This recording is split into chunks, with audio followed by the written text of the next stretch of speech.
Generation Y, or Millennials, and Zoomers, or Gen Zers, are some of our most aware generations ever. But it's important not to mistake awareness for laziness.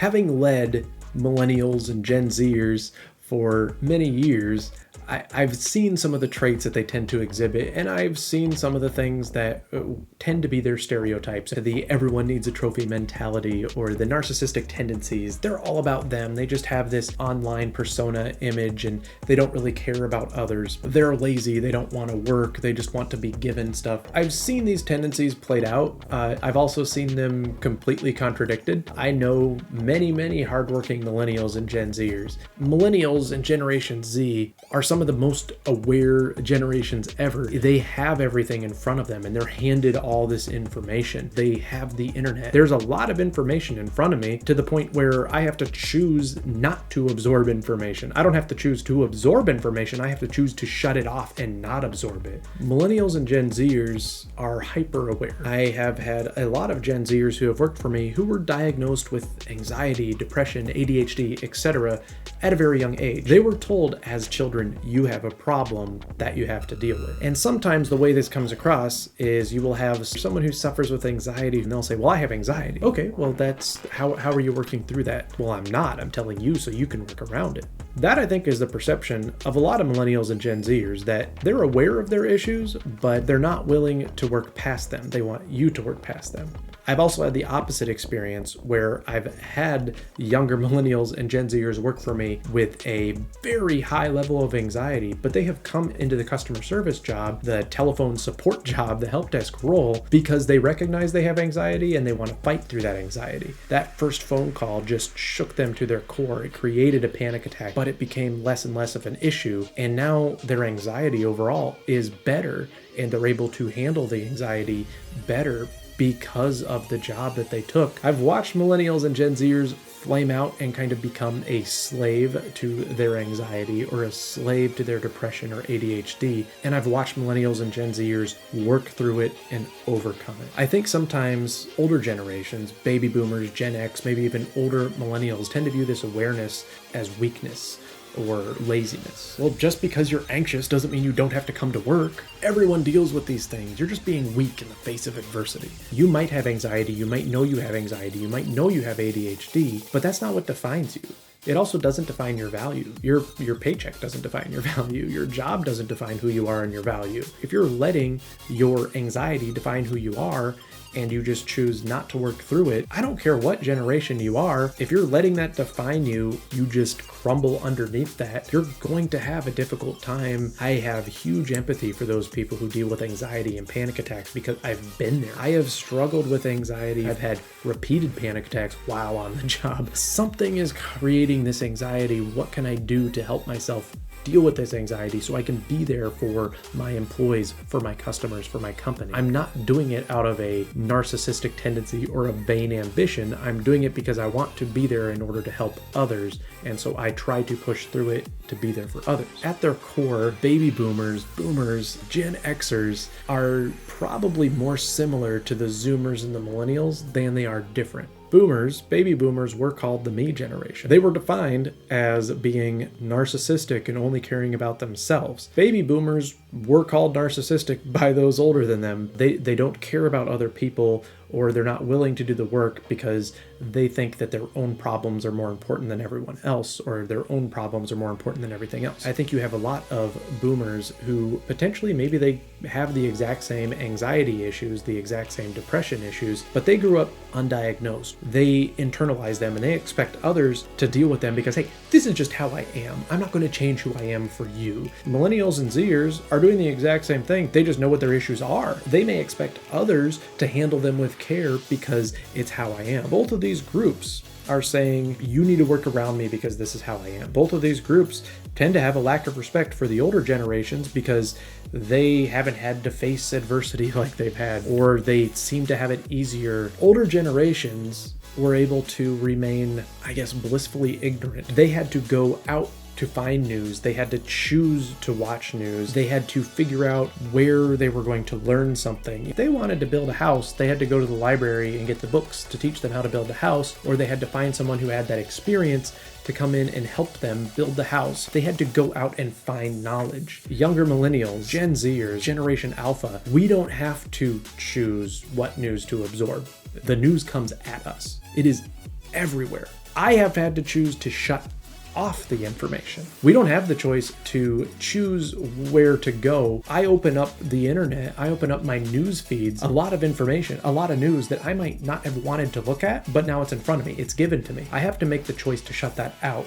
I don't make the choice to go out and find it. If I'm looking for something specific, I might go to YouTube and I might search for that. That's how I taught myself how to do a lot of woodworking things. It's how I found plans and learned how to build the desk that I'm sitting at now, how to use a miter saw, how to build things, how to put stuff together, what pocket holes were and why I should care. I learned those things on YouTube. Some things I kind of did trial and error. I can go out and choose what I want to learn, and I have it a lot more accessible than my parents' generation might have had. But I also have this expectation put on me that I am expected to be everywhere online, and the internet really has to be a core of a lot of what I'm doing. I'm expected to be on Facebook, on Instagram, on things like Snapchat and TikTok that I have refused to get on, by the way, because I just don't need more. I have taught people how to use LinkedIn because I've watched millennials and Gen Zers burn out on social media. They have moved away from Facebook. Everyone wasn't interested in the information they were sharing. It became a depression slide because people weren't giving them all those likes. These are very blanket statements, and I understand that I'm not trying to say every single person from a generation meets these stereotypes. Boomers and Generation Xers may have pushed through adversity and ignored their issues. Millennials and Gen Zers make a choice to let that issue define them or to recognize what the issue is so they can use it to their advantage and work through it. Having this awareness sets them up to be better employees than all the generations before them. Multiple different things in front of them that they can learn about themselves and others. One of my favorite tools to use is the Enneagram,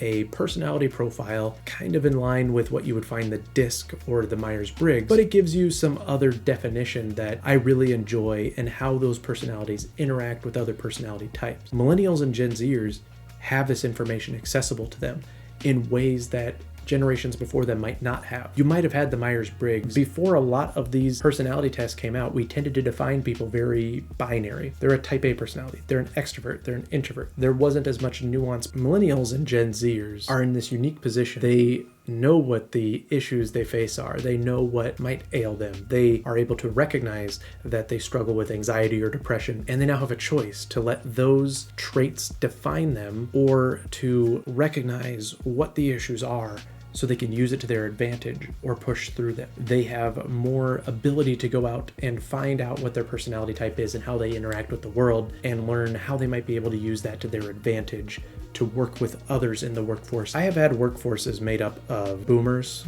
Gen Xers, Gen Yers, or millennials, and Gen Zers. I have seen very hard workers from all generations. I've also seen not very hard workers from all generations. Don't assume that just because someone is from a different generation than you, that they're going to be lazier or that they're going to be more uptight and less understanding. Just know that they have different world experiences and they might have more awareness to things than you do, or they might have less awareness to things than you do. That doesn't mean they're unaware. That doesn't mean they're not in touch. That doesn't make them more likely to succeed or less likely to succeed. You will find that having a diverse group of team members will serve your team better. Having people who understand what it's like to deal with anxiety is something that has been very beneficial for my team members. I have had team members help other team members. They have dealt with anxiety, they've been doing phone support, and I have a new agent who comes in and they just aren't used to talking on the phone, and that phone line ringing causes them to stress out and causes a panic attack. Hey, I used to be exactly like you. This is how I dealt with it. This is how I think through things. What can we do to help you get past this or work through it or use it to your advantage? Do you feel anxious because you feel like you're not going to be able to help that user and you don't want to fail? You don't want to let your customer down? That's a good trait. channel that. I don't want to let you down. I want to help you, and realistically place yourself within those boundaries, know how far you can go. And when you can't go any further, it's not that you're failing the user or failing the customer. You are doing everything in your power to help the customer, and you're handing them off. So then what you have to do is be confident in your ability to hand them off. Recognizing those traits and being able to work through them and use them to your advantage and understand what the triggers are really some of the best things you can do to help through things like anxiety, especially in a customer service environment where you're answering the phones, answering emails, dealing with customers walking in. Having other people who are dealing with the same thing around you, who understand your point of view and they help you understand how they worked through it, has been highly beneficial to my employees. Watching people who have dealt with anxiety go from I'm afraid to answer the phone to let me call that person and just explain to them what the issue is. I've been very encouraged and very fortunate to be able to watch people work through and sometimes even channel things like anxiety into great customer service and great work ethic to be able to help the customer better. Just because you have anxiety doesn't mean you're not functional. Just because you might struggle from a mental illness, it doesn't make you broken. Don't ever define yourself as broken. You are unique and you have unique abilities. You have unique things to bring to your team. You having some of these ailments or traits doesn't make you worthless, and it doesn't mean that you're less than anyone else on the team.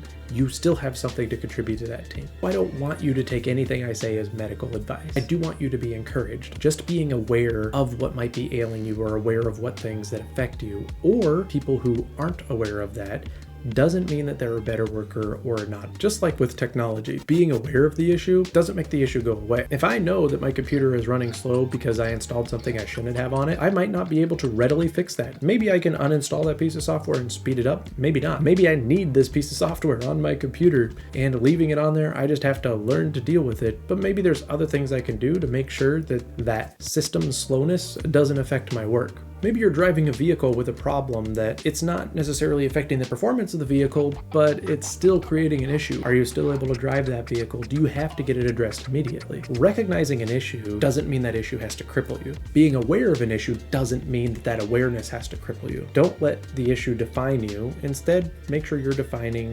whatever you're struggling with. Don't ever feel discouraged by the things that you're going through. Don't think that you don't have anything to offer to the team. You always have something to bring to the team. You are valuable. You are a valuable team member, and you have something to bring to the team regardless of what you're going through. Don't let yourself be put off of applying to a job because you're afraid you might not be able to offer anything to that business. If you're the right fit for the business, they will still hire you. A company will hire you to do a job. We are just trusting you to get that job done. Just let me know what you need to be successful in that role, and I will show up for you, because that's my job. You're my customer. If you work for me, you are my customer. My job is to make sure you have the tools to be successful in your role. You have value whether you realize it or not. Hope you enjoyed this video. I hope you found it helpful. I hope you found it encouraging. Thank you for watching.